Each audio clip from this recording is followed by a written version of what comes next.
বিসমিল্লাহির রহমানির রহিম। আলহামদুলিল্লাহ ওয়াসসালাতু ওয়াসসালামু আলা রাসূলিল্লাহ। আমরা কিতাবুত তাওহীদের দার্স ৬৭টি অধ্যায় আছে। এখান থেকে যেগুলি বেশি গুরুত্বপূর্ণ সেগুলি আমরা আলোচনা করে আসছিলাম। তো আজকে আমরা আলোচনা করব এমন একটি বিষয় যেটার কারণে আপনার ভালো ভালো যারা জ্ঞানী তারাও বিভ্রান্তিতে পড়েছে। তারাও কি করেছে? বিভ্রান্তিতে পড়েছে। তো আল্লাহ তাআলা কোরআন নাজিল করেছেন, তার ভিতরে ৬,২৬৬টা আয়াত আছে। কয়টা? আমাদের দেশে প্রচলিত কয়টি? মানে খুব সহজ, ৬,৬,৬,৬। মানে আমরা কষ্টে যেতে রাজি না, কিন্তু আসলে আয়াত কতটি? ৬,২৩৬। ৬,২৩৬টি আয়াত, ৬৬ না ৩৬ আয়াত। তো আমাদের দেশে প্রচলিত কয়টা? ৬,৬৬৬। আসলে কয়টা? ৬,২৩৬। এর ভিতরে সবচেয়ে ফজিলতপূর্ণ যে আয়াতটি সেটি হলো আয়াতুল কুরসি। আয়াতুল কুরসি এত ফজিলতপূর্ণ, আল্লাহ নবী সাল্লাল্লাহু আলাইহি সাল্লাম বলছেন, কেউ যদি প্রত্যেক ফরজ সালাতের পরে আয়াতুল কুরসি আর সূরাতুল ইখলাস পাঠ করে, তার জান্নাতে যাওয়ার জন্য বাধা শুধু তার মৃত্যু। এত ফজিলতপূর্ণ। তো ফজিলতপূর্ণ আমরা অনেকেই পড়ি, অনেকেই পড়ি না। দুই দলের ভিতরে আবার অনেকে আছি আমরা এই আয়াতে কি রয়েছে জানি না। কেন এত গুরুত্বপূর্ণ? অনেকগুলি বিষয়ের ভিতরে একটি বিষয় হলো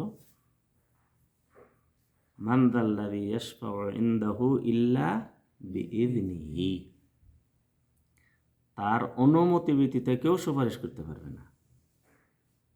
তার অনুমতি ব্যতীত কেউ সুপারিশই করতে পারবে না। আর আমাদের দেশে, অন্য দেশ বাদ দিলাম, আমাদের দেশে জান্নাত বিলি করে মানুষ। আজকে রাজনীতি প্রেক্ষাপটে বলছি না, এটা বলছি না।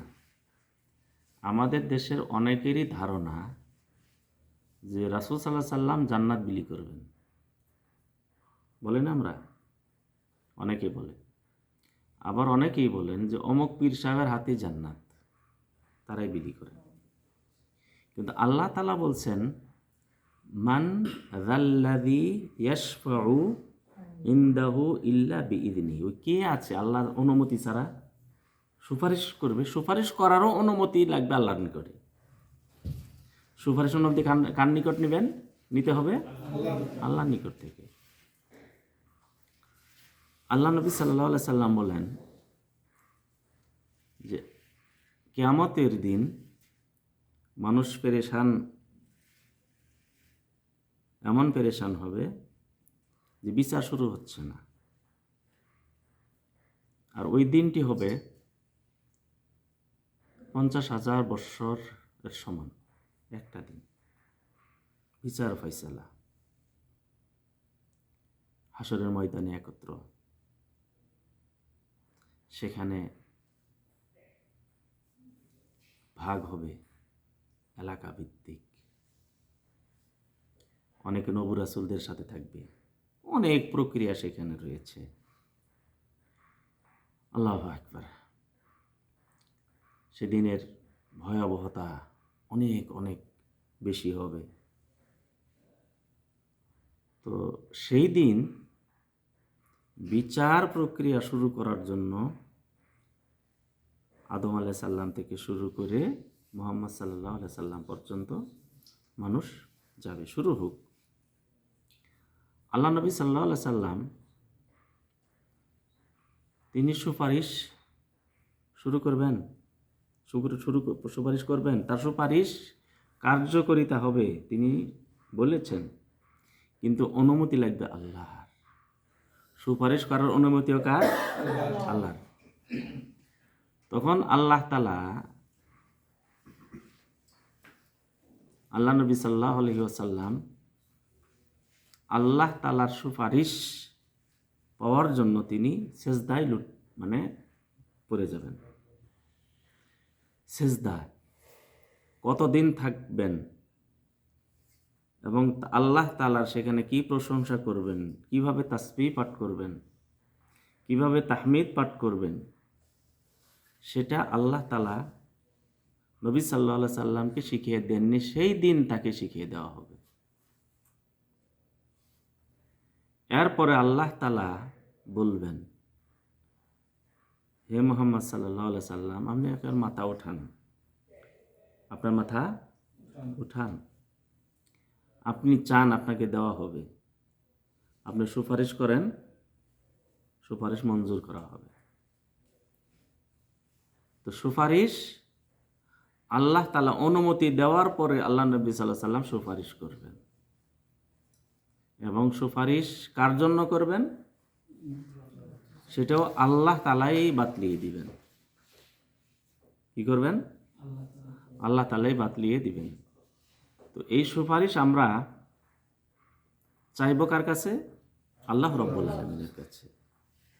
হে আল্লাহ, তোমার নবীর সুপারিশ আমার জন্য তুমি অবধারিত করবে, এবং যেই আমলগুলি করার কথা রাসূলুল্লাহ সাল্লাল্লাহু আলাইহি ওয়াসাল্লাম বলেছেন, এই সুপারিশ, এই কাজগুলি করলে সে আমার সুপারিশ পাবে। তো সুপারিশ রাসূলের পাবে, কিন্তু অনুমতি কার হতে হবে? আল্লাহ তাআলার। আল্লাহ তাআলার সুপারিশ পাওয়ার পর রাসূল সাল্লাল্লাহু আলাইহি সাল্লাম সুপারিশ করবেন। তো সুপারিশ আমরা চাইব কার কাছে? আল্লাহ তাআলার কাছে। তো সুপারিশে কুবরা রয়েছে, সুপারিশে সুগরা রয়েছে। তো সুপারিশ শেষ পর্যায়ে আল্লাহ তাআলা মুমিনদেরকেও অনুমতি দিবেন, তুমি সুপারিশ করো। মুমিনদের কি করবেন? অনুমতি দিবেন, তুমি সুপারিশ করো। তাদেরও সুপারিশ আল্লাহ তাআলা কি করবেন? গ্রহণ করবেন। তো কোন মুমিনকে সুপারিশ আল্লাহ তাআলা অনুমতি দান করবেন? নির্দিষ্টভাবে কি আমরা কাউকে চিনি? না। সেই দিন আপনি এবং আমার আমল যদি ভালো থাকে, শিরক নাই, সেখানে তাওহীদের পূর্ণতা আছে, কোনো কারণে অন্য গুনার কারণে আটকে আছি, তাদেরকে আল্লাহ তাআলা নবীর মাধ্যমে সুপারিশ করাবেন, শহীদদের মাধ্যমে সুপারিশ করাবেন, এরপরে সালেহিনদের মাধ্যমে তিনি কি করবেন? সুপারিশ করাবেন। এইভাবে কিয়ামতের দিন আল্লাহ তাআলা সুপারিশ করাবেন, গ্রহণ করবেন। কিন্তু আমরা অনেকেই মনে করি যে আমি এমন একজনের শাগরেদ হয়েছি, তিনি সুপারিশ আমার ছাড়া তো জান্নাতে যাবেন না, তিনি আমাকে নিয়েই যাবেন। এই যে বিষয়টা, এই বিষয় থেকে আমাদেরকে কোরআন থেকে শিক্ষা নিতে হবে। রাসূলুল্লাহ সাল্লাল্লাহু আলাইহি ওয়াসাল্লাম সুপারিশ পাওয়ার জন্য আমলের কথা বলেছেন। কি করেছেন? আমলের কথা বলেছেন। ওই আমল করব, এবং সুপারিশ রাসূল সাল্লাল্লাহু আলাইহি সাল্লাম করবেন, কিন্তু আল্লাহর অনুমতি পরে। তো আমরা আল্লাহ তাআলার কাছে সুপারিশ চাইব। বলছেন যে সুপারিশ আল্লাহ তাআলা বলছেন, যত সুপারিশ আছে এই সুপারিশ শুধু আল্লাহর জন্য খাস, আর কারোর জন্য না। সুপারিশ কার জন্য? আল্লাহর জন্য। আল্লাহ তাআলা সুপারিশ, তার কাছেই সুপারিশ, আর কাছে কারো কাছে কিনে সুপারিশ নাই। শাফাআত আর কারো কাছে নাই। সুপারিশ করবেন, শাফাআত করবেন, কিন্তু আল্লাহ তাআলার অনুমতি নিয়ে তিনি সুপারিশ করবেন। সৎ বান্দারাও সুপারিশ করবেন, আল্লাহ তাআলা অনুমতি দিবেন যে তুমি কি করো, সুপারিশ করো। তো সুপারিশের বিষয়টা আমরা অনেকেই ধারণা করি যে আমার উস্তাদ রয়েছেন, তিনি আমাকে সুপারিশ করবেন, আর আমার 2 উস্তাদ আছেন, তিনি সুপারিশ করবেন। আমাদের দেশে যাকে পীর বলা হয়। তো তারা এমন সুপারিশ করবেন, তাদের এত শক্তি তাদের, তারা মদিনাতে টিকিট নাই, যেতে পারে না। তো এক পীরের সাথে দেখা, সেই পীর বলল তুমি চোখ বন্ধ করো, চোখ বন্ধ করে 1 মিনিট পরে খুলবে, খোলার পরে দেখে যে সে ঢাকায়। আর যে চোখ বন্ধ করতে বললো মদিনাতে, ওই পীর কিন্তু টিকিট দিয়ে আসছে। কি দিয়ে আসছে? টিকিট দিয়ে আসছে। কি দিয়ে আসছে? টিকিট নিয়ে আসছে। সে নাকি আবার কি, আচ্ছা, অসুস্থ হলে পীরের পানি পরা খাইলে, পীরের ফু পাইলে, পীরের সেবা করলে, পীরের কাছে নজর মারলে ভালো হয়ে যায়। কিন্তু যেগুলি ধনী পীর, যেগুলি প্রায়গুলি সিঙ্গাপুরে গিয়ে মরে, বড় হাসপাতালে। কোথায় মরে? বড় হাসপাতালে। আচ্ছা, পীরেরা আপনার অনেক অনেক কল্যাণ করে দেয়। কি করে দেয়? কল্যাণ করে দেয়। কিন্তু তার কল্যাণ কিন্তু আপনার টাকা ছাড়া হয় না। তার কল্যাণ কিসের দ্বারা হয়? আপনার টাকা দিয়ে হয়। তাই হয় না? এরপরেও যদি আমরা সাধারণ মানুষ সতর্ক না হই, সাধারণ কি হই? সতর্ক না হই, তো তাদের কি দোষ? তাদের দোষ আছে, দোষ আমাদেরই বেশি। দোষ কাদের বেশি? আমাদেরই বেশি। যেমন আমরা যে বক্তা চয়ন করি না, এমন কিছু বক্তা আছে, আপনাদের বাড়িতে, অনেকের বাড়িতে ছোটকালে আমরা ছাগল চড়াইছি, গরু চড়াইছি, গরু রাখাল আছে। গরুর রাখালরা কিছু কিছু গল্প কয়, যেগুলি অশিক্ষিত, তো অনেকেই, যে কিচ্ছার কোনো আগাও নাই, গোড়াও নাই, তাই না? যে কিচ্ছার কি নাই, আগাও নাই, গোড়াও নাই। ওরকমই অনেক বক্তা, আগাও নাই, গোড়াও নাই। তারপর ওই বক্তাকেই দাওয়াত দেওয়া হয়। কেন দাওয়াত দেওয়া হয়? জমাইতে পারবে। কি করতে পারবে? জমাইতে পারবে। এই যে জমাইতে পাওয়ার বক্তা দাওয়াত দেওয়া, এর দোষকে আপনি এমন আমি, আপনি এমন আমি। আল্লাহর কাছে দোয়া করি যেন আল্লাহ তাআলা আমাদের এগুলি বক্তা থেকে, চয়ন করা থেকে, তাদের থেকে শোনার থেকে আল্লাহ তাআলা আমাদের যেন রক্ষা করেন। তো সুপারিশ আমরা কার কাছে চাইব? আল্লাহর কাছে চাইব। এবং রাসূল সাল্লাল্লাহু আলাইহি ওয়াসাল্লাম আমাদের সুপারিশ করবেন, সেটা আমরা কি বিশ্বাস রাখি, আমাদের ঈমান আছে। সৎ ব্যক্তিগণ কি করবেন? সুপারিশ করবেন, এতেও আমাদের কি আছে? বিশ্বাস আছে। কিন্তু সুপারিশ চাইব কার কাছে? আল্লাহর কাছে। দেখবেন আমাদের দেশে যারা এই যে বাউল ফকির বলে, বাউল, তারপরে আপনার লালন বলেন, বাউল বলেন, তারপর আরো কি জানি বলে, গানজুটি, কি গিরি বারা, কি কিনি বলে ওরা, অনেক দল উপদল। তো এরা সবাই কোরআন, সুন্নাহ ধার না ধরে ওরা যেটা বলছে এটাই বলে একটা ইসলাম। আবার ফরহাদ মাজহার কি বলছে যে মদিনের ইসলামের কথা বলেন কেন? তো ইসলাম কোনটার কথা বলবেন? বলছে মদিনের ইসলাম বলেন কেন? মানে আবুল তাবুল কিছু বলে বলে এটা মারেফাত, এটা বাউল, এটা ফকিরি, বলে না?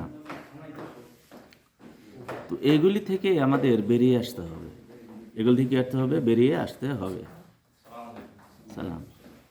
তাদের গানটাও বলে ইসলাম, তারা যে গান গায় সেটাও নাকি ইসলাম। এবং তারা কি বলে যে জান্নাতেরও মালিক তুমি, জান্নাতও বিলাইবা, সুপারিশে মালিক তুমি, সুপারিশও করিবা, জাহান্নামের মালিক তুমি, জাহান্নাম বিলাইবা। রাসূলেরকে সম্বোধন করে বলে। তো জান্নাত রাসূল বিলাইবেন, আল্লাহ বিলাইবেন। জাহান্নাম আল্লাহ বিলাবেন। সুপারিশ রাসূল করবেন কার অনুমতিতে? আল্লাহর অনুমতিতে। তো আল্লাহর কাছে আমরা কি চাইব? শাফাআত চাইব। আর আমাদের সমাজে অনেকেই আছে যে সালাত, হজ, যাকাত এগুলি কত রকম অপব্যাখ্যা করে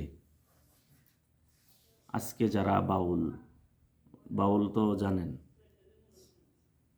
বিশেষ করে আপনাদেরকে একটা কথা এই কি বলে সতর্ক করি, সেটা হলো বাউল ফকির যারা আছে এবং এই ভণ্ড ফকির, ভণ্ড যে ঢোল তবলা বাজায়, তারপরে আবার এই যে বড় বড় মাজার টাজার উরস টুরস করে, এদের একটা হলো অনেকগুলি বিষয় আছে, তার ভিতরে হলো প্রেম ভাজা আছে। কি আছে? প্রেম ভাজা আছে। এরা মনে করে যে মানুষের মূল উৎস, ব্যাখ্যা কোথায় থেকে কোথায় যায়।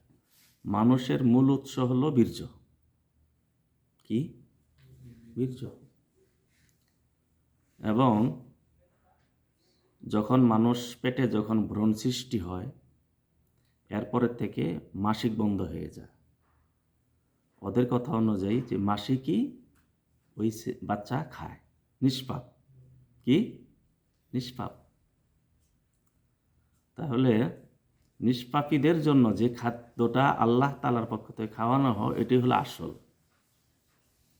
এই জন্য দেখবেন ওদের যে সিন্নি বানায়, খিচুড়ি বানায়, ওই খিচুড়িতে মানুষের বীর্য, তারপরে আপনার মহিলাদের এই বাচ্চা হওয়ার প্রসবজনিত যে নেফাজ বলে, সেই জনিত কারণে রক্ত, মাসিকের রক্ত, এগুলি দিয়ে ওই তাদের তাবারক বানানো হয়, খিচুড়ি বানানো হয়। এবং এগুলি দিয়ে আপনার যদি রুটি বানায়, সেটা হবে প্রেম ভাজা। এটার নাম কি? প্রেম ভাজা। কত নোংরা, কত নোংরা। তো এই জন্য এই নোংরামি থেকে আমাদেরকে বেরিয়ে আসতে হবে। তারা কিন্তু বলবে না আপনাকে। তারা কি করবে না? আপনাকে বলবে এটা? তারা কিন্তু বলবে না, অজান্তে আপনাকে খাওয়াবে, অজান্তে খাওয়াবে। তো এই জন্য আমাদেরকে সতর্ক থাকতে হবে। কি থাকতে হবে? সতর্ক থাকতে হবে, বিশেষ করে আকীদাকৃত বিষয় যেটা। আর দ্বিতীয় হলো কি? দ্বিতীয়, তাদের এই নোংরামি থেকে আমাদের বাঁচতে হবে। আমরা তাদের গানগুলো যদি দেখেন, সময় গেলে সাধন হবে না, জানেন তো। এরপরে তাদের যত যে কি বলে মাজার টাজার দেখবেন, ওখানে কিছু মহিলা আছে, পুরুষ আছে, ঢোল তাবলা আছে, এই যে নোংরামিগুলি আছে, এই নোংরামি ছাড়া কিন্তু এগুলি চলে না। দেখবেন ওখানে নোংরামি আছে, অবগত মিলামেশা। তারপরে জিকির যখন হবে, তখন কি হবে? লাইট বন্ধ করে দিতে হবে। একাকারের জিকির, পুরুষ মহিলা, আরও অনেক কিছুই। তো ওদের ভিতরে বেশি মনে করে যে আমি যার হাতে মুরিদ হয়েছি সে তো আমাকে জান্নাতে নিশ্চিত নিয়ে চলে যাবে। এবং বড় বড় পীরের যে দরবার রয়েছে তারা তো বলেই যে দুইজনের পীরের যদি মুরিদ হন, দুইজন দুই ডানা ধরে জান্নাতে নিয়ে যাবে, একজনের মুরিদ হলে সে নিয়ে যাবে। রাসূল সাল্লাল্লাহু আলাইহি ওয়াসাল্লাম তার মেয়েকে বললেন, ফাতেমা, দুনিয়ার কিছু যদি প্রয়োজন হয় চাও, আমি চেষ্টা করব, কিন্তু তোমার পিতা নবী বলে যে তুমি মনে করবে যে কিয়ামতে পার পেয়ে যাবে, না, তোমার আমল দরকার আছে, তোমার আমলে। সুফিয়া বিনতে আব্দুল মুত্তালিব, রাসূলের ফুফি, তাকে বললেন, ফুফি, তোমার বাঁচানোর জন্য যে আমলগুলি তুমি করো, তুমি মনে করো না তোর ভাতিজা নবী এবং রাসূল তিনি তোমাকে পার করবেন না, তুমি আমল করো, তুমি আমল করো। আর ওরা বলে যে না, আপনি যদি খালো ঠিকভাবে সেবা করতে পারেন, বাস আপনাকে ঠেকাই গিয়ে জান্নাতে যাওয়ার, তাই বলে না? তো ওরা ইসলামটাকে হাসি মস্কারা বানিয়েছে, হাসি মস্কারা। তো এই জন্য আমাদেরকে সতর্ক থাকতে হবে, ঈমান রক্ষা করতে হবে। সুপারিশের ব্যাপারে যে ভুল ধারণাগুলি, সেটা হলো সুপারিশ রাসূল করবেন, অনুমতি কার? আল্লাহর। চাইতে হবে কার কাছে? আল্লাহর কাছে। আল্লাহরই সুপারিশ সম্পূর্ণ কার আয়ত্তে? আল্লাহর আয়ত্তে। এবং আল্লাহ তাআলার অনুমতি ব্যতীত কে আছে আল্লাহর কাছে সুপারিশ করবে? তার কাছে অনুমতি নিয়ে এসো, তার কাছে সুপারিশ করতে হবে। রাসূল সিজদায় পড়ে যাবেন এবং সেখানে তিনি সিজদায় পড়ে গিয়ে কি পাঠ করবেন, আল্লাহ কি প্রশংসা করবেন, সেটা সেখানেই তাকে শিক্ষা দেওয়া হবে। এবং কতদিন থাকবেন আল্লাহ তাআলাই ভালো জানেন। এরপর আল্লাহ তাআলা বলবেন, তুমি মাথা উঠাও, তুমি চাও দেওয়া হবে, সুপারিশ করো, গ্রহণ করা হবে। তাহলে সুপারিশ কার কাছে চাইব? আল্লাহর কাছে। এই যে অমুকে তমুকে ন্যাংটা পীর, অমুক পীর এই সুপারিশ করবে, এগুলোকে বিশ্বাস যদি করে, তাহলে সে ইসলামকে তার গলা থেকে বের করে দিয়েছে। আল্লাহর কাছে দোয়া করে আল্লাহ রাব্বুল আলামিন যেন আপনাদের আমাদেরকে সবাইকে ইসলামের নীতিমালা অনুযায়ী জীবন যেন আমরা চালাইতে পারি, ইসলামের নীতিমালা অনুযায়ী সেই বিশ্বাসগুলি যেন আমরা কি করতে পারি? বিশ্বাসী হতে পারি। আল্লাহ তাআলা আপনাদের আমাদের সবাইকে তৌফিক দান করুন। আসসালামু আলাইকুম ওয়া রাহমাতুল্লাহি ওয়া বারাকাতুহু।